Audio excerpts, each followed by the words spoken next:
Ok Mathis, donc t'aimerais te lancer sur YouTube mais tu sais pas par où commencer parce que tu n'as que ton téléphone entre les mains.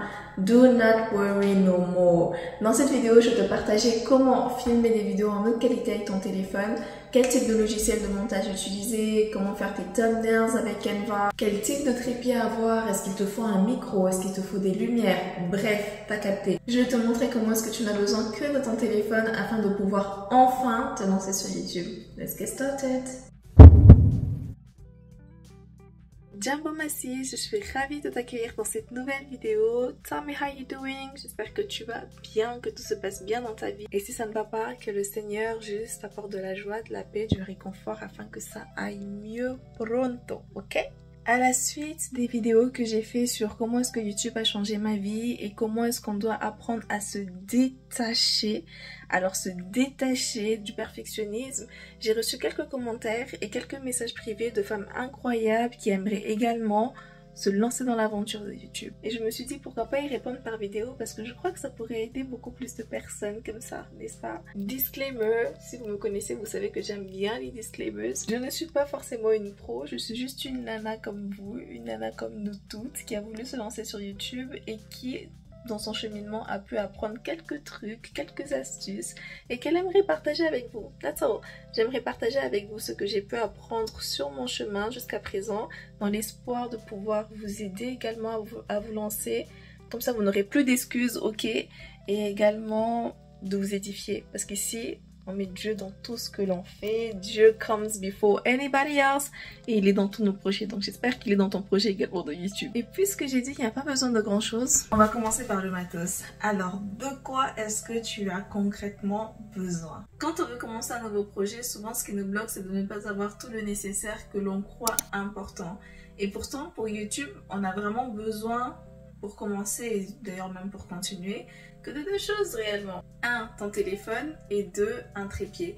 Là actuellement je ne peux pas te montrer le trépied parce que mon téléphone est dessus. Et oui, là je suis actuellement en train de filmer avec mon téléphone, sinon ce serait pas fun de vous montrer tout ça, n'est-ce pas? Le trépied est important parce qu'il te permet de pouvoir régler la hauteur, de pouvoir vraiment poser ton téléphone partout où tu le souhaites et pouvoir filmer tes vidéos partout où tu le souhaites. Secondo, c'est pas vraiment un matos que je dirais nécessaire, surtout quand tu n'as pas les moyens pour te le payer. Ce serait d'avoir une ring light. Celle-ci c'est une ancienne ring light. Là actuellement je suis en train de filmer, trust me, avec une lampe. Mais pour débuter, honnêtement, moi mes premières vidéos étaient filmées avec cette ring light certes, mais c'est pas ce qui m'aidait le plus parce que elle me donnait beaucoup de migraines. Elle n'était pas à côté de ma tête, mais à chaque fois que je filmais avec cette ring light, j'avais mal à la tête. Du coup j'ai dû arrêter. Et c'était pas plus mal parce que je me suis rendu compte que la lumière du jour avait vraiment ce petit quelque chose.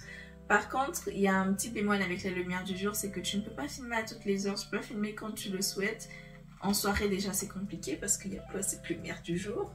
Et en plus de cela, il y a aussi vers 10, 11h, 12h et également dans l'après-midi quand le soleil bouge et du coup ça fait vraiment des lumière, plus de lumière, lumière, plus de lumière dans ta vidéo. Et ça fait pas quali du tout et des fois même ça agace pendant le montage parce que tu te rends pas forcément compte pendant que tu es en train de tourner la vidéo qu'il y a un petit souci, qu'il y a un petit bémol. Du coup, moi je recommanderais vraiment de filmer quand tu peux, quand il y a un beau soleil, midi, 13h, 14h, là c'est parfait. Sinon si tu as des luminaires chez toi qui ne sont pas très jaunes, un peu blancs, vraiment dans un truc qui... Tu vois ce que je veux dire? Use that Massis parce que justement c'est tout ce dont tu as besoin. Next thing, le dernier matos pour moi qui est important, c'est d'avoir un miroir. Pourquoi avoir un miroir? Parce que justement il va te permettre de voir un retour quand tu te filmes. Généralement tu mettrais le miroir vraiment derrière la caméra.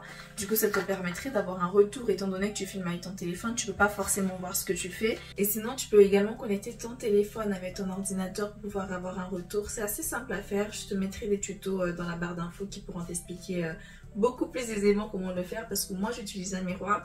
Je trouve cela efficace, je peux trimballer le miroir partout, le miroir ne se décharge pas, Et en plus de cela, avec le miroir, j'ai moins tendance à regarder le miroir et plutôt à regarder l'objectif parce que je le mets vraiment de façon à ce que je puisse juste avoir les informations nécessaires. C'est-à-dire, est-ce que je suis bien cadrée et aussi, est-ce que le téléphone ne s'éteint pas? Est-ce que quelqu'un ne m'a pas appelé et du coup ça a coupé l'enregistrement ou autre?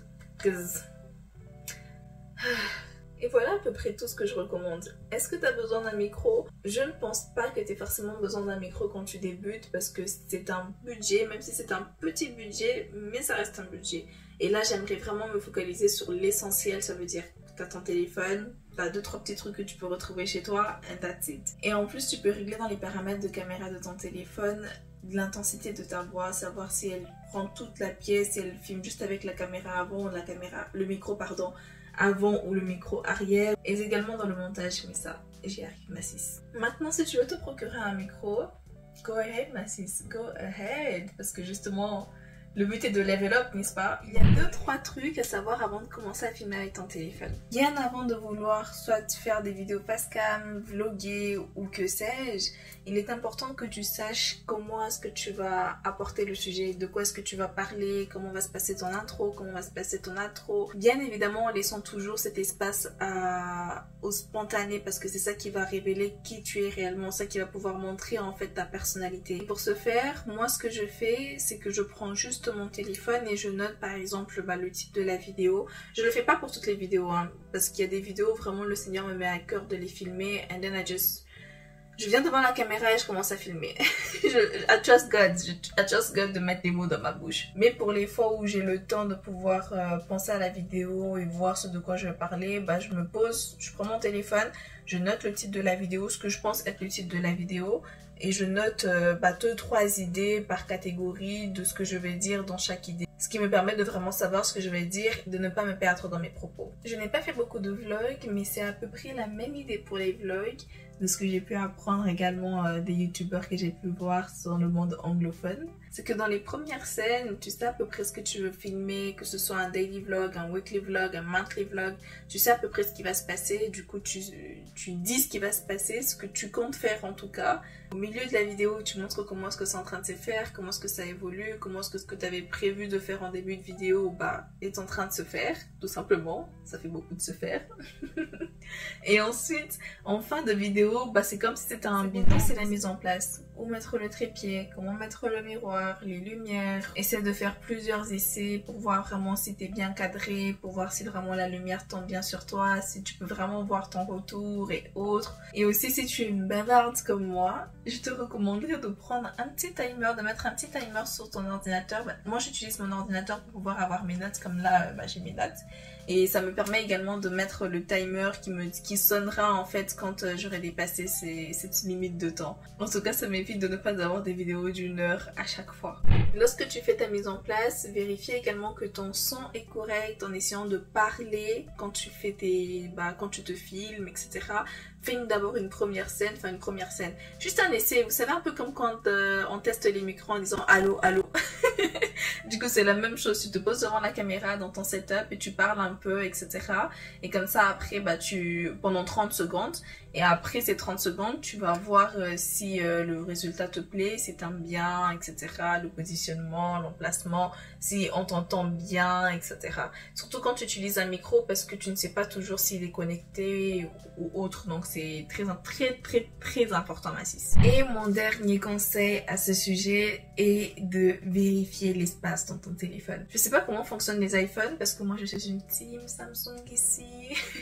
Mais du coup, sur mon téléphone, une fois que je commence à filmer et que j'ai pas beaucoup d'espace sur mon téléphone, ça m'indique le temps exact de minutes que j'ai à filmer ou d'heures que j'ai à filmer.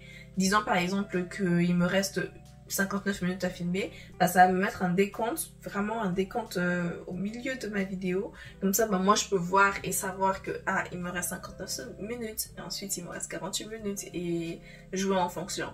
C'est très important de vérifier cela parce que t'as pas envie de te retrouver en plein milieu de vidéo et que ta vidéo se coupe, que ton téléphone arrête de filmer parce que tu n'as plus d'espace et que tu te dises mais je fais comment maintenant, comment est-ce que tu vois, t'as pas envie de faire ça. Et aussi Une fois que tu as fini de filmer tes vidéos, de faire le montage, si tu veux garder les rushs, garde-les dans un disque dur, dans une carte mémoire. Si tu veux pas les garder, supprime-les parce que tu as déjà la vidéo de fait. Et une fois que tu as la vidéo filmée, une fois qu'elle est sur YouTube, tu pourras toujours la retélécharger si tu décides de la supprimer de ton téléphone. Sinon, mets-la dans un disque dur, comme ça tu perdras pas tes petits memories de vie que tu as créés. Passons à l'étape 3 ou 4, je ne sais plus trop. Comment concrètement filmer avec ton téléphone, Mathis? Comment concrètement utiliser ton téléphone? Pour moi, la première chose à savoir lorsque tu filmes avec ton téléphone, c'est de vérifier si vraiment, comme je le disais tout à l'heure, si vraiment l'angle, la mise en place te plaît. Et pour cela, tu vas dans tes settings, tu vas dans tes paramètres, tu vas justement vérifier si vraiment ton téléphone filme en 4K ou pas. Sur certains téléphones comme le mien, c'est pas écrit 4K, mais c'est écrit UHD 60, ce qui représente en fait la vidéo en qualité 4K. Ensuite, une fois que ça c'est validé, vérifie que la lumière est à ton goût. J'en ai déjà parlé tout à l'heure, mais tu peux également jouer avec les paramètres de ton téléphone pour pouvoir gérer la luminosité. Voir s'il te faut un peu plus d'exposure ou un peu moins d'exposure, voir ce qui va vraiment avec ton teint, avec ta peau, avec l'espace dans lequel tu te retrouves. Et si tu filmes en extérieur, cela te permet également de gérer la lumière du soleil, l'intensité du soleil qu'il y a. Comme ça, tu peux vraiment mieux montrer ce qui se passe autour de toi. Et lorsque je prends des photos, lorsque je filme avec la caméra frontale, là je baisse la luminosité pour pouvoir vraiment enhance ce qui se passe. Comme ça, il n'y a pas trop de lumière. Si tu veux filmer en grand angle, en moyen angle, ou en angle encore un peu plus resserré, tu peux vraiment gérer ça assez facilement sur ton téléphone. Déjà quand tu filmes avec la caméra arrière, parce qu'on sait très bien que la caméra arrière a une meilleure qualité que la caméra avant. Je ne l'ai pas dit plus tôt, mais filmer avec la caméra arrière en fait. Ok Mrs, filmer avec la caméra arrière, il y a une énorme différence. En tout cas moi je trouve, et c'est pas que moi qui le dis, parce que je crois que si je ne me trompe pas, la caméra avant du téléphone que j'ai, de la plupart des téléphones, a une qualité beaucoup plus réduite que celle qui est à l'arrière. Tu peux également jouer avec les différents atouts qu'apporte ton téléphone, tels que les timelines ou les slow-mo, qui vont vraiment te permettre d'avoir ce côté moins clubs que tu veux avoir. Et je trouve que ça vaut surtout le coup quand tu fais des vlogs, parce que justement tu as besoin d'avoir beaucoup de scènes, ou bien quand tu veux filmer des scènes où tu te mets en scène. Ça fait beaucoup, désolée, pour pouvoir les rajouter dans tes facecam ou autres, là ça vaut vraiment la peine de pouvoir jouer avec tous les éléments qu'il y a sur ton téléphone, d'aller les découvrir, d'être curieuse et d'aller voir, ah tiens, ça sert à quoi, ah ça sert à quoi. Mais ne touche pas à tout Mathis, ok? Si tu te poses des questions et que tu n'arrives pas à trouver des réponses par toi-même, va Google, va TikTok, va Instagram, va YouTube pour pouvoir trouver des réponses à tes questions. Et comme ça, tu n'abîmeras pas les paramètres de ta caméra. Bon, avant de pouvoir nous partager tes vidéos sur YouTube, il y a tout plein de choses à faire. Et la première est de passer au montage. Je te recommande d'utiliser InShot parce que je trouve que c'est une application facile d'utilisation. Et surtout, je te la recommande comparée par exemple à InShot parce qu'elle supporte beaucoup mieux les vidéos lourdes. La première chose que je fais lors de mon montage, c'est que je multiplie la vitesse de ma vidéo. Ce qui va facilement me permettre de pouvoir couper les rushs, couper les parties qui ne m'intéressent pas, les parties où je bug, etc. Et ensuite, je remets la vidéo en vitesse normale et je la regarde tout entièrement en ajoutant tous les effets que j'ai envie de rajouter, que ce soit les zooms, les vibrations ou autres.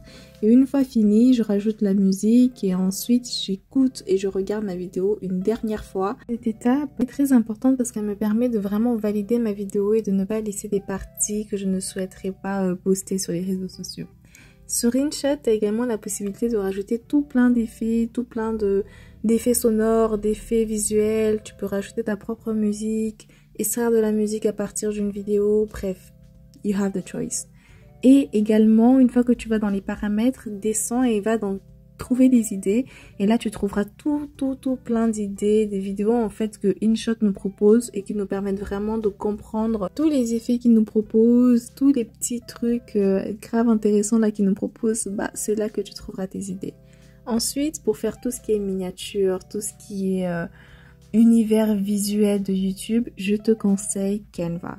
va dans la barre de recherche, tape YouTube et tu verras en fait tout ce dont tu auras besoin. Si tu cherches un truc en particulier, tu as par exemple YouTube miniature et là tu tomberas sur plein d'idées et tu n'auras qu'à modifier le modèle choisi et rajouter ta petite mignonne tête, tes petits effets créatifs et le tour est joué. Sois créative et surtout n'oublie pas de faire attention à ton screen time et de redresser ton dos. Now ici, je vais te donner quelques tips and tricks, quelques trucs et astuces comme on dit en français, qui vont sûrement t'aider dans ton cheminement sur YouTube. First thing first, je vais déjà rester dans les trucs pragmatiques qui concernent YouTube. Donc first thing first, fais des intros courtes, des intros qui durent moins d'une minute préférablement. Pourquoi? C'est pas moi qui le dis, c'est YouTube qui le dit. Les gens restent concentrés pendant une trentaine de secondes sur les vidéos dans lesquelles ils cliquent. Et quand tu dépasses le temps de concentration de 30 secondes, ça montre à YouTube que les gens sont intéressés par ton contenu et ça permet justement de booster ta vidéo. Second tips, remplis la barre d'infos. Pourquoi? Ça peut sembler vraiment assez futile parce que c'est pas tout le monde qui le fait, mais lorsque j'ai fait mes recherches justement avant de me lancer, j'ai beaucoup appris sur l'importance de remplir la barre d'infos parce que ça te permet de pouvoir bien référencier ta vidéo. Vous verrez généralement que dans ma barre d'infos, j'ai utilisé des mots-clés qui permettent vraiment de pouvoir retrouver mes vidéos assez facilement. Déjà par les titres de mes timelapses. Les timelapses, ce sont les divisions qu'il y a dans mes vidéos que tu retrouves en barre d'infos. Du coup, je mets des titres qui permettent de facilement retrouver de quoi parle la vidéo. Ou si jamais quelqu'un fait une recherche concernant cette partie-là, il pourra facilement tomber dessus en faisant une recherche sur YouTube ou même sur Google vu que YouTube appartient à Google. Deuxièmement, ça va permettre à YouTube de savoir qui tu es et ce que tu proposes en regardant tes hashtags, les hashtags que tu mets dans la barre d'infos, en regardant les informations que tu véhicules, que tu circules, tout ce que tu as noté en fait. Fera en sorte que YouTube sache qui tu es, pouvoir proposer tes vidéos à ceux qui en ont besoin, à ceux qui recherchent ce genre de contenu. Some Assist ne méprise absolument pas la barre d'infos. Troisième, c'est être soi. C'est pas évident d'être soi et je vais pas te mentir, là je vais un peu parler de moi parce que durant toutes ces vidéos, je vous ai vraiment donné des tips and tricks. Laissez-moi un peu vous parler de moi, n'est-ce pas? Ça n'a pas été facile pour moi d'être réellement moi, d'être vraiment qui je suis, comment est-ce que je me comporte dans la vraie vie devant la caméra, parce que c'est pas évident de s'habituer justement à parler à une caméra, à un téléphone, à un appareil photo, c'est pas évident. Du coup, en attendant justement à ne pas être soi parce que peut-être il y a une peur, moi c'était pas ça mon cas, mais ça peut être peut-être la peur d'être rejeté tel qu'on est réellement ou bien de vouloir ressembler à notre youtubeuse préférée. Du coup on commence à avoir des manières comme elle ou autre. Il peut y avoir beaucoup de raisons.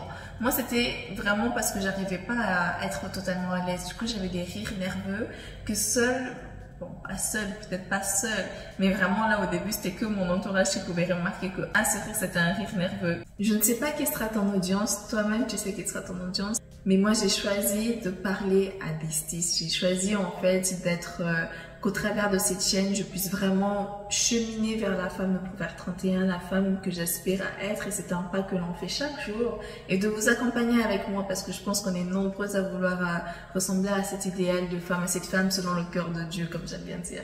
Et du coup, pour moi, vous êtes mes sœurs, vous êtes métisses, et pour que nous puissions vraiment avoir cette relation-là, il faut que l'on puisse s'entraider, s'aimer réellement et semer également, S-E-M-E-R, également dans vos vies. Et ça se fait par une sincérité, une honnêteté également. Parce que pour grow and glow, il faut montrer justement le avant. Comme ça, on pourra tous, toutes ici, voir le après, n'est-ce pas? Je ne peux pas m'attribuer les mérites de ce travail qui a été fait pour qu'aujourd'hui je puisse être de plus en plus à l'aise devant la caméra. Que vraiment quand je parle à la caméra, pour moi j'ai l'impression de parler à une cis, vraiment à une grande sœur, à une petite sœur, à une sœur de mon âge, et vraiment d'échanger, de partager en toute sincérité quoi. Et je ne peux pas m'en attribuer le mérite parce que c'est vraiment le Seigneur qui a travaillé cela en moi. Si vous avez justement suivi la vidéo dans laquelle je parle de comment est-ce que YouTube a changé ma vie, vous avez, même de celle sur la perfection, même toutes mes vidéos en soi. Je pense que vous m'avez beaucoup entendu dire combien est-ce que je suis sur YouTube par obéissance au Seigneur, parce que vraiment Dieu m'a mis à cœur de me lancer sur YouTube. C'est vrai que j'avais envie de me lancer depuis presque 10 ans. ça faisait presque 10 ans que j'avais envie d'être sur YouTube et je ne l'étais pas à cause de la peur du regard des autres.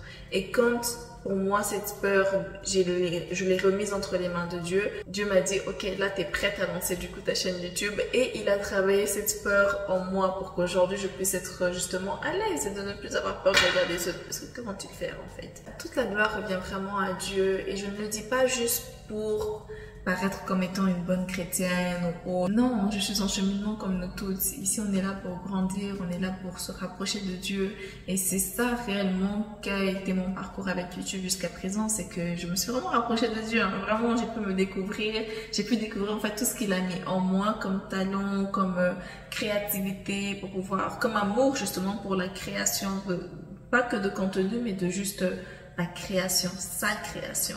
Je ne sais pas pourquoi est-ce que tu veux te lancer sur YouTube. You're the only one that knows truly pourquoi est-ce que tu veux te lancer sur YouTube. Et Dieu aussi sait, parce qu'il sait ce qu'il y a dans ton cœur. Je prie vraiment le Seigneur pour que chaque femme qui regarde cette vidéo, même homme également, parce que je sais qu'il y en a quelques-uns parmi nous, qui regardent cette vidéo, puisse vraiment être encouragée dans le sens où en fait, ce que tu fais, tu le fais pour la gloire de Dieu, tu le fais pas pour toi, tu le fais pas en fait pour les sous, tu le fais pas en fait pour gagner en fame, tu le fais pas en fait pour tous ces trucs-là. Une fois que tu as su réellement identifier la raison de pourquoi est-ce que tu veux te lancer, que ce soit sur YouTube ou dans n'importe quel autre projet, en fait, comme la Bible dit, tout concourt au bien de ceux qui aiment Dieu. Et du coup, ceux qui aiment Dieu, c'est ils mettent vraiment Dieu au centre. C'est pas aimer Dieu de juste ouais je t'aime Seigneur, ouais je te kiffe. Non, c'est vraiment aimer Dieu comme la Bible nous dit, de tout son cœur, de toute son âme, de toutes ses forces, de toutes nos pensées. Et cet amour-là, c'est un amour où justement c'est Dieu qui prend. C'est Dieu qui règne en fait dans nos vies, c'est Dieu en fait qui règne dans nos projets, c'est Dieu en fait qui nous inspire même des projets. Donc ma sis, remets tout entre les mains de Dieu. Cette envie que tu as de vouloir te lancer est une graine qui a été plantée en toi, et j'espère qu'elle grandira, qu'elle va éclore et qu'elle va être magnifique. Et si enfin finalement tu décides de créer ta chaîne YouTube, tu décides de passer à l'étape suivante qui est de passer à l'action, parce que tu as ton téléphone, tu as un trépied, ou même tu n'as même pas forcément besoin de trépied, mais stocke des bougies, prends des bougies, stocke-les, comme ça va te faire un trépied de fortune en attendant de pouvoir t'acheter un bon trépied. Une fois que c'est fait ma sis, une fois que c'est bon, une fois que tu as partagé ta première vidéo, mets-la en commentaire, partage-nous ta chaîne YouTube en commentaire, parce qu'ici j'aimerais vraiment que l'on puisse se soutenir, que l'on puisse s'entraider, se donner des conseils, vraiment qu'on puisse s'entraider quoi, vraiment que ce soit une vraie communauté de 6, de Proverbes 31, des FP31 comme j'aime bien dire. Et moi ça me ferait énormément plaisir de te soutenir aussi dans ta démarche, comme vous me soutenez également dans ma démarche, parce que j'ai tellement été bénie d'amour, bénie d'encouragement, bénie de... J'ai même pas les mots en fait. Depuis la semaine dernière, quand j'ai sorti ma vidéo sur comment est-ce que YouTube a changé ma vie, également celle dans laquelle je parle de mon mari, vous avez été peut-être nombreuses à me découvrir au travers de cette vidéo-là. Et bienvenue mes sis. J'espère qu'ici vous allez trouver votre safe place de pouvoir grow and glow dans le Seigneur. Allez, je peux pas finir cette vidéo sans te remettre, toi qui regardes cette vidéo et qui as envie de te lancer sur YouTube, ton projet entre les mains du Seigneur. And I just have to pray for you, ok? Donc, prions ensemble. Merci Seigneur pour la vie de ma sis ou de mon bro qui regarde cette vidéo. Je prie Seigneur pour que les graines qui ont été plantées dans son cœur afin de pouvoir finalement oser se lancer, finalement oser passer à l'action, finalement oser t'honorer et te glorifier au travers de sa chaîne YouTube puisse enfin voir le jour Seigneur. Je remets sa chaîne YouTube entre tes mains Seigneur. Je ne sais pas à qui je parle exactement. Je ne sais même pas pour qui je prie précisément Seigneur. Mais je sais que toi tu sais, toi tu connais les cœurs Seigneur. Et tu sais qui ici avait besoin d'entendre ce message.